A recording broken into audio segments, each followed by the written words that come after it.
मातृकाओं, सृष्टि के इस प्रथम विवाह को संपन्न कराएं।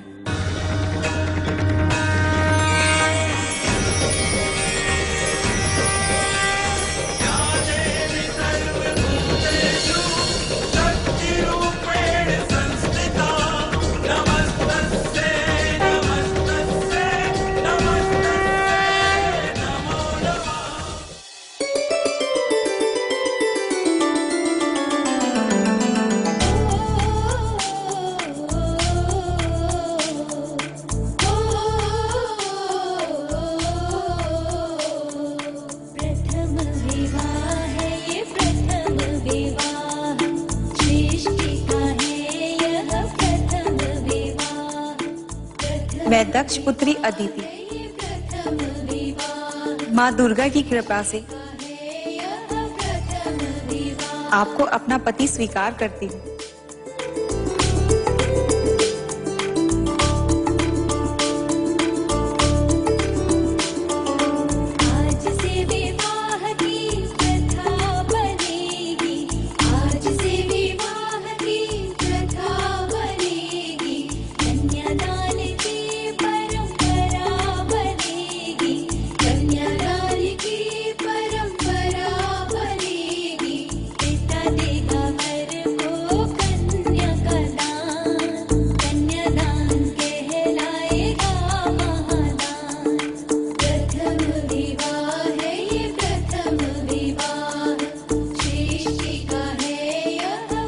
मैं दक्ष पुत्री दिति आपको मन से अपना पति स्वीकार करती हूँ।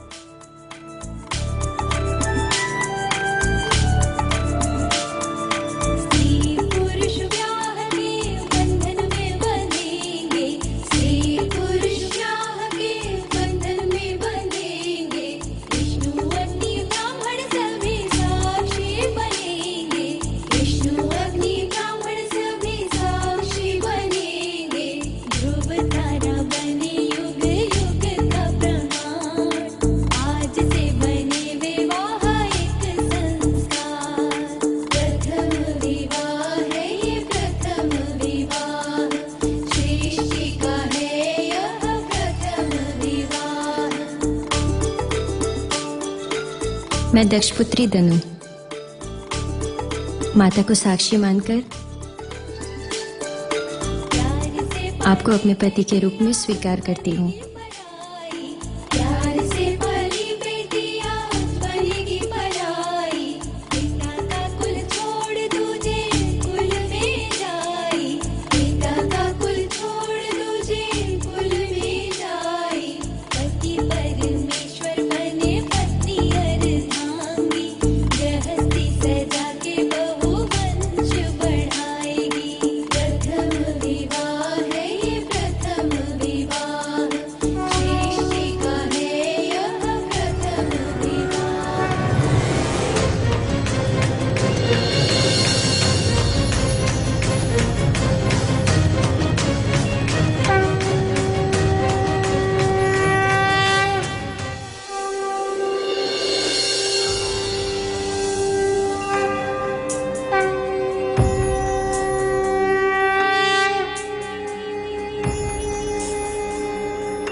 सदा सौभाग्यवती भवा।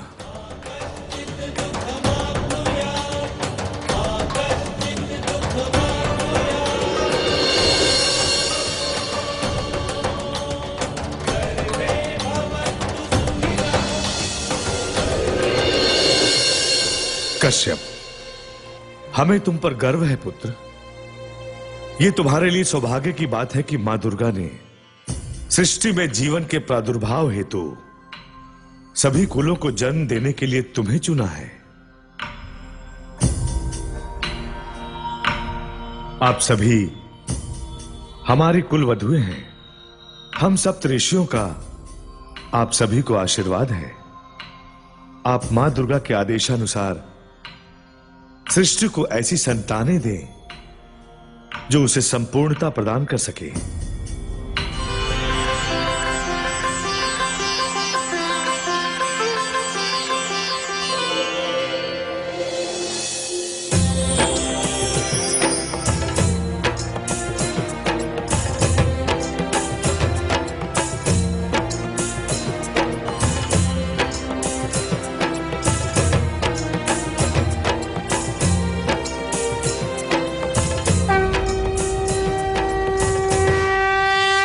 सृष्टि के सर्वांगीण विकास के लिए मां दुर्गा की अनुकंपा से ऋषि कश्यप की सभी पत्नियों ने अपने मन स्थितियों के अनुरूप संतानों को जन्म दिया।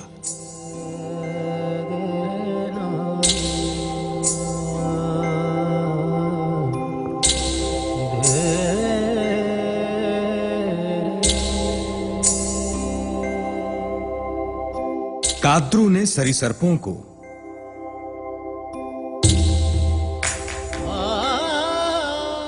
दिति ने देवों को, विनीता ने पक्षियों को,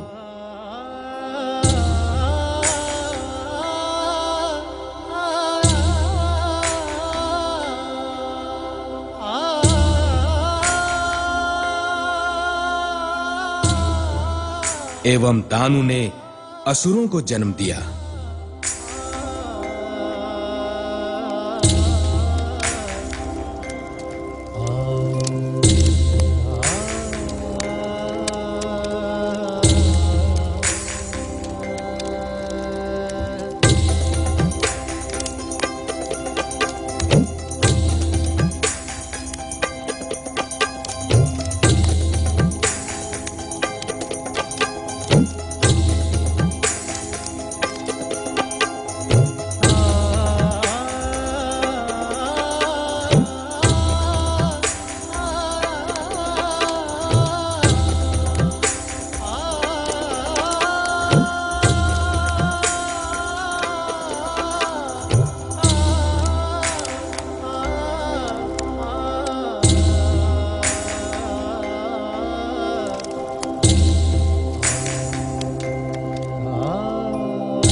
माते, कश्यप की सभी पत्नियों ने अपनी अपनी मन स्थितियों के अनुसार अपनी संतानों को जन्म दे दिया है, किंतु मां, मेरे मन में एक आशंका उपजी है। इन भिन्न भिन्न प्रकृति के प्राणियों ने एक ही परिवार में जन्म ले तो लिया है, किंतु ये सब अलग अलग प्रकृति के प्राणी हैं। क्या एक साथ रह पाएंगे, निर्वाह कर सकेंगे? माते, यदि ये एक साथ निर्वाह नहीं कर पाए तो सृष्टि का कार्य कैसे संपन्न होगा?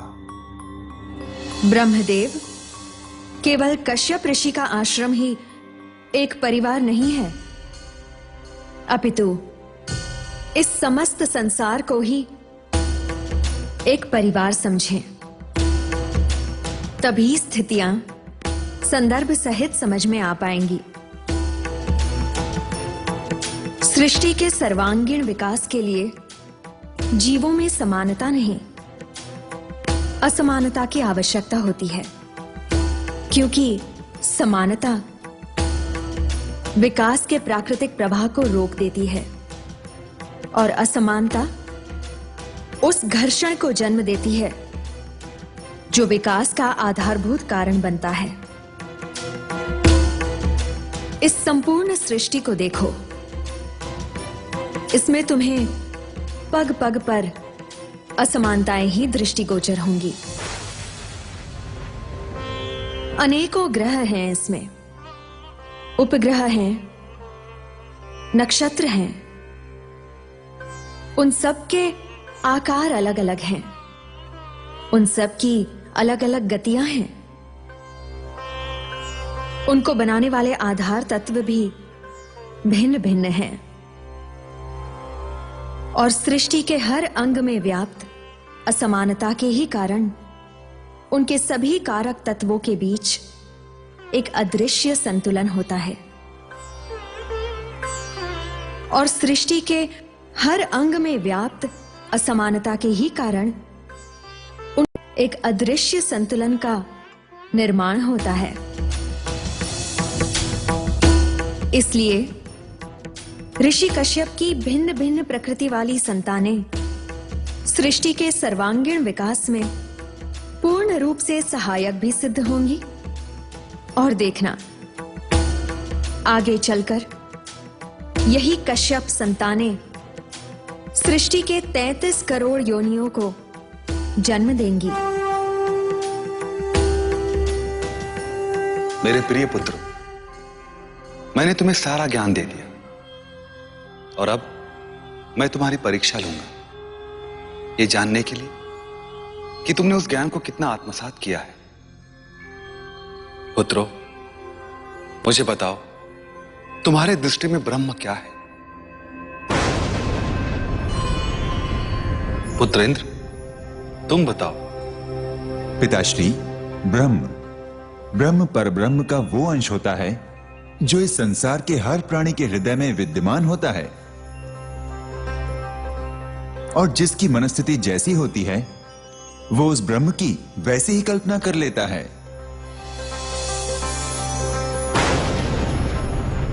पुत्र गरुड़, तुम बताओ। पिताजी, जब हम अपने पंख फैलाकर आकाश में उड़ते हैं तब हमें आभास होता है कि मानो हम उड़कर परम ब्रह्म तक पहुंच रहे हैं। ब्रह्म हमारे लिए परम ब्रह्म तक पहुंचने की हमारी आशा है। हमारा विश्वास है पिताजी कि हमारी उड़ान हमें एक दिन परम ब्रह्म तक अवश्य पहुंचाएगी। रामक्रम, कुचेष्टा नहीं। पुत्रों, गरुड़ और इंद्र ने अपने बुद्धि अनुसार इसका उचित उत्तर दिया, किंतु अब मैं असुर पुत्रों से जानना चाहता हूं कि उनके दृष्टि में ब्रह्म का अर्थ क्या है। असुर पुत्रों, असुर देवताओं, उत्तर दो। रामक्रम, केवल मौन। कालके, इस प्रश्न का उत्तर तुम दो। क्या पुत्र, तुम इस प्रश्न का उत्तर ज्ञात नहीं? नहीं पिताश्री, ऐसा नहीं है। इस संसार में ऐसा कोई प्रश्न, कोई विषय नहीं है जिसका ज्ञान असुर ज्येष्ठ कालके को ना हो। कौन ब्रह्म, कौन परब्रह्म, इनका कोई अस्तित्व नहीं है। ये केवल स्वयं को भ्रमित करने के काल्पनिक विचार हैं। जो होता है वो दिखता है और जो नहीं होता वो नहीं दिखता। ब्रह्म होता तो वो दिखता, पर ब्रह्म होता तो वो भी दिखता। और जो दिखाई नहीं देता, काल के उसे नहीं मानता। काल के,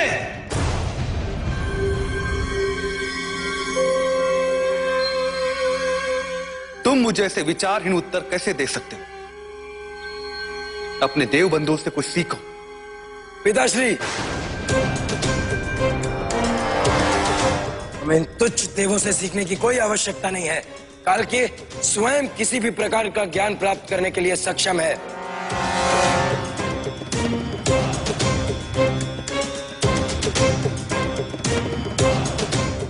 उत्तर काल्की, यदि तुम उत्तर देने में सक्षम हो तो उत्तर दो, अन्यथा मैं तुम्हें अपने पुत्रों के अधिकार से वंचित कर दूंगा।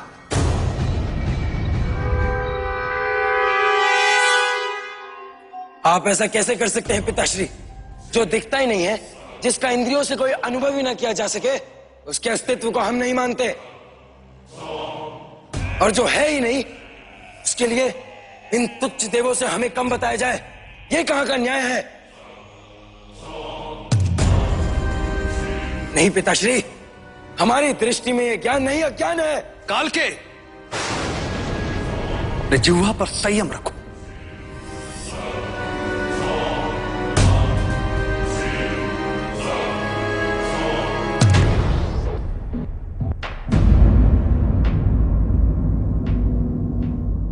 मैंने और दनु ने यह सोचकर तुम सबका विशेष रूप से लालन पालन किया है, एक दिन तुम सबको इस सृष्टि में सर्वश्रेष्ठ स्थान प्राप्त हो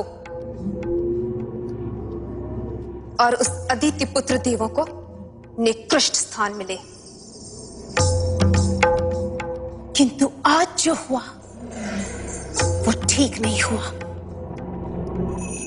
अब तुम सबको अपने पिता कश्यप के सामने जाकर यह सिद्ध करना है कि तुम में उन देवों से अधिक ज्ञान है, अधिक योग्यता है, कि तुम सब उन देवों से श्रेष्ठ हो। और यह कार्य तुम्हें करना होगा पुत्रकाल के, तुम्हें, चाहे जो करना पड़े, चाहे जो मार्ग अपनाना पड़े अपना।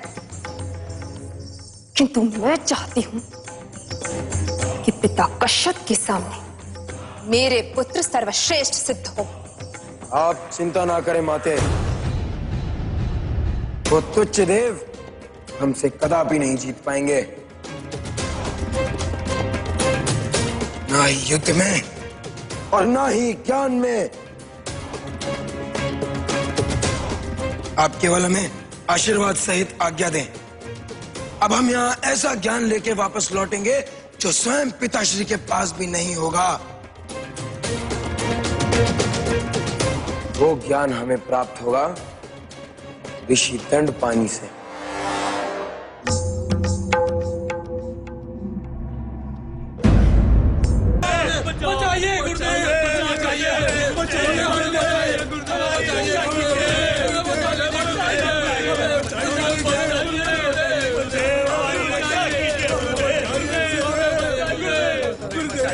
ऋषि दंडपाणि, आपके पास जितना भी ज्ञान है, अतिशीघ्र वो समस्त ज्ञान हमें प्रदान करें, अन्यथा जीवित नहीं बचेंगे आप।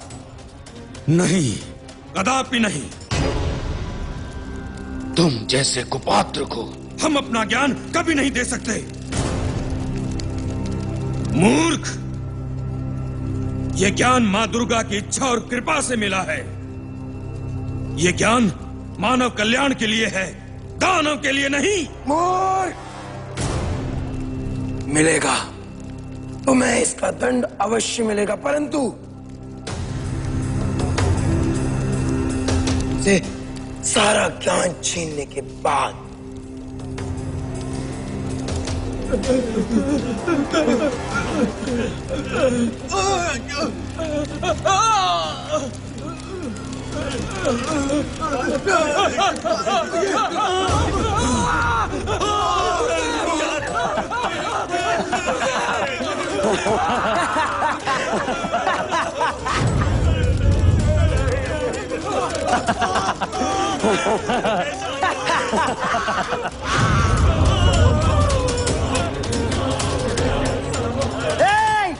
दंडपाणि, कहो इन्हें भी नहवन की अग्निकुंड में स्वाहा कर दूं?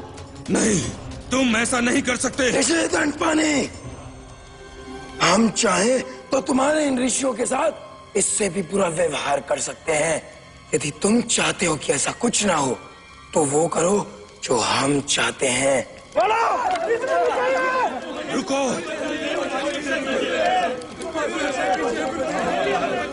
मैं दे रहा हूं तुम्हें अपना ज्ञान।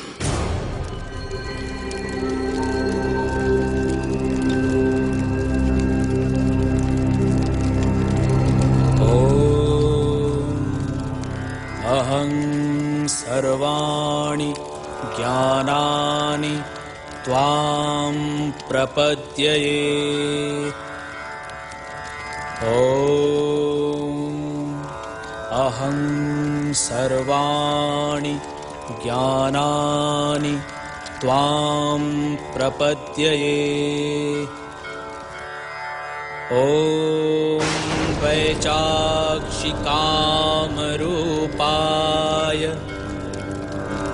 कामदेव्यै सिद्धिकरी करी।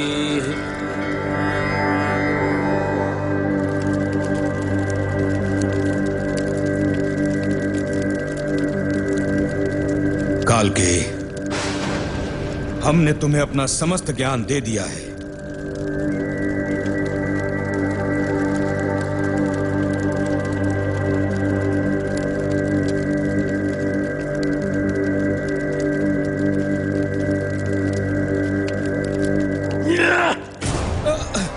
ये तुम क्या कर रहे हो? तुम्हारा अंत। किंतु कालके, तुमने हमसे हमारा ज्ञान मांगा था और हमने अपना समस्त ज्ञान तुम्हें दे दिया, फिर अंत क्यों?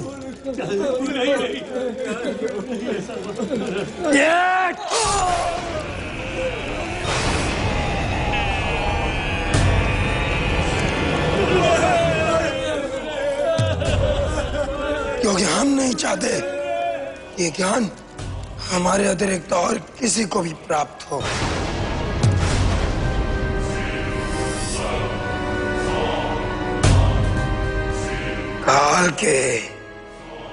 काल के पहले भी और काल के बाद भी।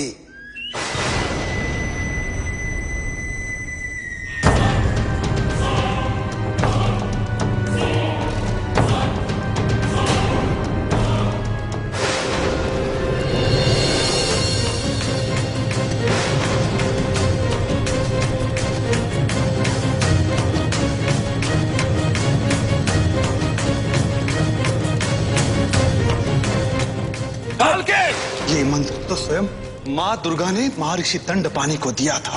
हमने उनकी हत्या की।